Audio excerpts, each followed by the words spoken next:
இது வெறும் ரிஹர்சல் மட்டும்தான். இனிமே இன்னும் பல சம்பவங்கள் காத்திருக்கு அப்படின்னு சொல்லி தென்னிலங்கையில இருக்கக்கூடிய மிக முக்கியமான ஒரு பாதாள உலகக்குழு தலைவர் மூலமா கடைசியா ஒரு கொலை மிரட்டல் விடுக்கப்பட்டிருக்கு.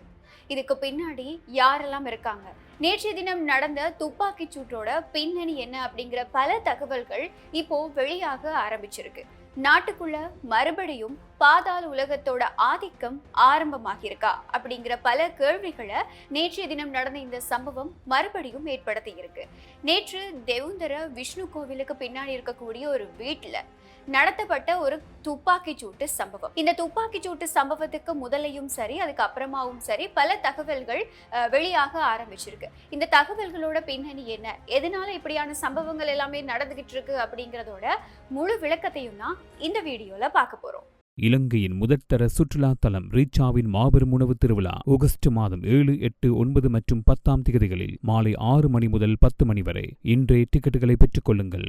எல்லாத்துக்கும் முதல்ல நேற்றைய தினம் மிக முக்கியமான ஒரு குரல் பதிவு சமூக வலைதளங்கள்ல வெளியாகி பரபரப்பை ஏற்படுத்தி இருந்தது. அதாவது கஞ்சிபானி இம்ரான் பாதாள உலக குழு தலைவர், அது நாட்டில் இருக்கக்கூடிய பாதுகாப்பு அமைப்பினரால தீவிரமா தேடப்பட்டு வரக்கூடிய ஒரு மிக முக்கியமான பாதாள உலக குழு தலைவர்னா அது கஞ்சிபானி இம்ரான் அப்படின்னு சொல்லலாம். இப்போ சர்வதேச நாடுகள்ல தலைமறைவாகி இருந்து அந்த நாடுகள்ல இருக்கக்கூடிய மாஃபியாக்களோட சேர்ந்து பல குற்றச்செயல்கள்ல நாட்டிலையும் சரி நாட்டுக்கு வெளியிலையும் சரி செஞ்சுக்கிட்டு இருக்கதா அவர் மேல பல குற்றச்சாட்டுகள் சுமத்தப்பட்டிருக்கு.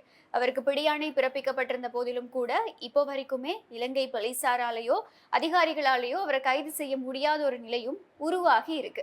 இப்படியான பின்னணியில நேற்றைய தினம் சமூக வலைதளத்துல வெளியாகி இருந்த குரல் பதிவு என்ன அப்படின்னு சொன்னா, கஞ்சிபானி இம்ரான் மூலமா இந்த தேவுந்தர கோவில்ல இருக்கக்கூடிய வஸ்நாயக்க நிலைமை அப்படின்னு அந்த பதவியை வகிக்கக்கூடிய ஒரு நபருக்கு கொலை மிரட்டல் விடுக்கப்படுது. கொலை மிரட்டல் அப்படின்னு சொன்னா அவங்களுடைய மத சார்புல நடக்கக்கூடிய ஒரு ஊர்வலம், அப்படி இல்லைன்னா இந்த பெரஹர அப்படின்னு சொல்லுவாங்க, அதுல நடனமாடக்கூடிய ஒரு நடன குழு தொடர்பாக தான் இந்த கொலை மிரட்டல் விடுக்கப்படுது. அதுவும் ஒரு தொலைபேசி அழைப்பு மூலமா தான் இந்த கொலை மிரட்டல் விடுக்கப்படுது. இது தொடர்பா நேற்றைய தினம் எங்களுடைய பாட்காஸ்ட் நிகழ்ச்சியில நாங்க விரிவா இந்த தகவல்கள் உங்களுக்கு வழங்கி இருந்தோம். அதை போலீஸ் ஊடக பிரிவு இந்த மாதிரி வெளியா இருக்கக்கூடிய குரல் பதிவை மறுத்திருந்தாங்க. அதாவது இது தொடர்பா எங்களுக்கு எந்த விதமான முறைப்பாடுமே கிடைக்க பெறல, இது ஒரு உறுதிப்படுத்தப்படாத ஒரு குரல் பதிவு தான் அப்படின்னு சொல்லி போலீஸ் ஊடக பிரிவுமே எங்களுடைய ஊடகத்துக்கு தகவல் வழங்கி இருந்தது. எது எப்படி இருந்தாலும் கூட இப்படி ஒரு குரல் பதிவு வெளியாகினதுக்கு பதில் குரல் பதிவா மிக முக்கியமான இன்னொரு பாதாள உலக குழு தலைவர் அப்படின்னு சொல்லப்படக்கூடிய இந்த தெஹிபாலே அப்படின்னு சொல்லப்படக்கூடிய நபர் மூலமாகவும் ஒரு குரல் பதிவு வெளியாகி இருந்தது. இப்படி சமூக வலைதளங்கள்ல 2 தரப்பினர் மூலமாகவும் இந்த கொலை மிரட்டல் அடுத்தடுத்து விடுக்கப்பட்டு, அது மட்டும் இல்லாம பதிலுக்கு பதில் குரல் பதிவுகள் வெளியாகிட்டு இருந்தது. இது பல ஊடகங்கள்லையும் வெளியாகிட்டு இருந்தது. இப்படியான பின்னணியில தான் நேற்றைய தினம் அதே பகுதியில ஒரு துப்பாக்கி சூட்டு சம்பவம் பதிவாகி இருக்கு. சொகுசு கார்ல இறங்கின ஒரு கும்பல் தேவுந்தர கோவிலுக்கு பின்னாடி இருக்கக்கூடிய ஒரு வீட்டோட முன்பக்க சுவரை இலக்கு வச்சு 9 மில்லிமீட்டர் ரக துப்பாக்கியால பல தடவை சுட்டிருக்கதாகவும், அதை தாண்டி அவங்க ரொம்பவே வேகமா அந்த இடத்துல இருந்து தப்பிச்சு போயிருக்கதாகவும் தான் இப்போ வரைக்கும் தகவல்கள் வெளியாகி இருக்கு. அதிர்ஷ்டவசமா இந்த துப்பாக்கி சூட்டு சம்பவத்தினால யாருக்குமே எந்தவித காயமுமே ஏற்படல, மற்றது எந்தவித சேதமுமே ஏற்படல அப்படின்னு சொல்லி போலீசார் தெரிவிச்சிருக்காங்க. ஆனா இந்த துப்பாக்கி சூடு வெறுமனே பயமுறுத்தக்கூடிய நோக்கத்துல மட்டும்தான் நடத்தப்பட்டதா, அப்படி இல்லைன்னா இதுக்கு பின்னாடி ஒரு மிகப்பெரிய பாதாள உலக குழுக்களோட மோதல் இருக்கா அப்படிங்கிற கோணத்துல போலீசார் இப்போ விசாரணைகளை தீவிரப்படுத்த ஆரம்பிச்சிருக்காங்க. தேவின்வர தேவாலயத்தோட ஊர்வலத்துல, அதாவது இந்த பெரஹரையில பங்கேற்க வந்திருந்த காவடி நடன குழுக்களுக்கு இடையில இதுக்கு முன்னாடியே ஒரு சின்ன பிரச்சனை ஏற்பட்டிருக்கு. இந்த தகராறு நாளுக்கு நாள் தீவிரமடைஞ்சுக்கிட்டே போயிருக்கு. கடைசியா 2 மிகப்பெரிய ஒழுங்கமைக்கப்பட்ட குற்ற கும்பல்களுக்கு இடையிலான பகையா இந்த சம்பவம் மாறி இருக்கு அப்படின்னு தான் போலீசார் இப்போ சந்தேகம் வெளியிட்டிருக்காங்க. இந்த இடத்துல, அதாவது இப்போ ஒரு பௌத்த ஆன்மீக தலத்தோட பெரஹரல, அப்படி இல்லைன்னா ஊர்வலத்துல அந்த போட்டியில ஒரு நடன குழுவில் ஏற்பட்ட ஒரு தகராறு அப்படிங்கிறது எப்படி 2 பாதாள உலக குழுக்களுக்கு இடையில இவ்வளவு பெரிய பகையா மாறும் அப்படிங்கிற சந்தேகம் தான் இப்போ இந்த இடத்துல எழுப்பப்பட்டிருக்கு. பிரபல சர்வதேச போதைப்பொருள் கடத்தல்காரரா இருந்த, அதாவது முதல்ல சொன்ன மாதிரியே கஞ்சிபானி இம்ரான் தேவுந்தர ஸ்ரீ விஷ்ணு தேவாலயத்தோட பஸ்நாயக்க நிலைமை அப்படிங்கிற பதவியை வகிக்கக்கூடிய திலின மதுசங்கவுக்கு தான் நேற்றைய தினம் தொலைபேசியில அச்சுறுத்தல் விடுத்திருந்தாரு. அவர் சொல்றதை செய்யல அப்படின்னு சொன்னா நிச்சயமா உங்களை வந்து கொலை செய்வோம் அப்படிங்கிறது தான் அந்த அழைப்புல வந்து பதிவு செய்யப்பட்டிருந்தது. அந்த குரல் பதிவிலையும் சுட்டிக்காட்டப்பட்டிருந்தது. இப்படியான பின்னணியில தான் நேற்றைய தினம் இந்த துப்பாக்கிச் சூட்டு சம்பவமும் நடந்திருக்கு.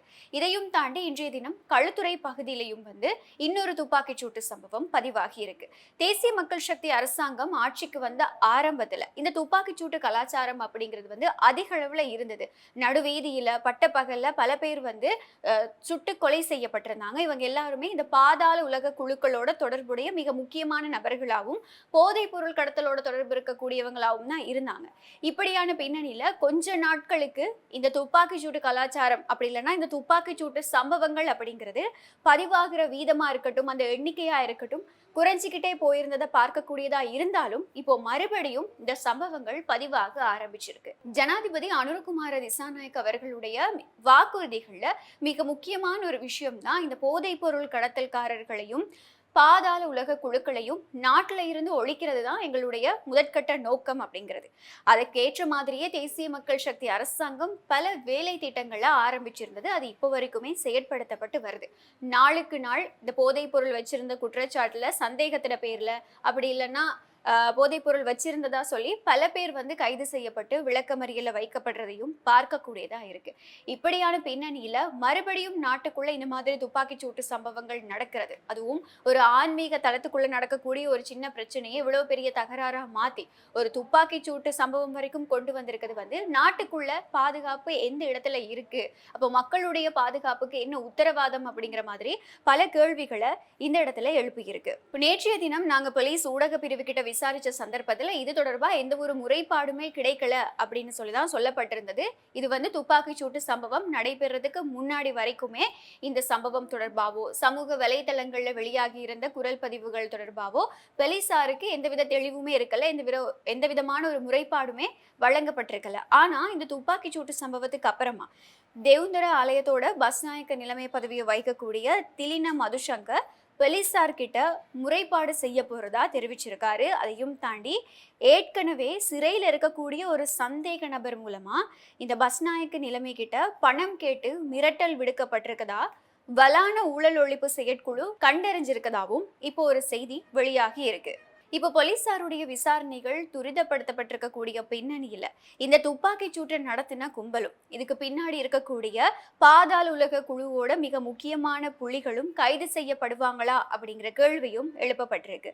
அதையும் தாண்டி இதுக்கு அடுத்த கட்டமா இப்போ ஒரு தரப்பு துப்பாக்கிச் சூட்டு சம்பவத்தை நேற்றைய தினம் நடத்தியிருக்காங்க. இதுக்கு பதில் வழங்குறதுக்கு அவங்களோட எதிர்த்தரப்பு என்ன செய்ய போறாங்க அப்படிங்கிற பல கேள்விகள் இந்த இடத்துல எழுப்பப்பட்டிருக்கக்கூடிய பின்னணியில இந்த துப்பாக்கிச் சூட்டு சம்பவத்தோட அடுத்த கட்ட கும்பல் எப்படி இந்த மோதலுக்கு தயாராக போறாங்க அப்படிங்கிற ஒரு பயமும் இந்த இடத்துல இருக்கு. இதுக்கான பதில்கள் என்ன அப்படிங்கறத வந்து பொறுத்திருந்துதான் பார்க்கணும். எது எப்படி இருந்தாலும் போலீஸ் விசாரணைகள் இப்போ துரிதப்படுத்தப்பட்டிருக்கு. தெற்குல மறுபடியும் பாதாள உலகம் தலை தூக்குதா அப்படிங்கிற கேள்விகள் எழுப்பியிருக்கக்கூடிய இந்த சம்பவம் தொடர்பா உங்களுடைய கருத்துக்கள் என்ன அப்படிங்கறத கமெண்ட்ல சொல்லுங்க. மறுபடியும் இன்னொரு வீடியோல சந்திக்கலாம்.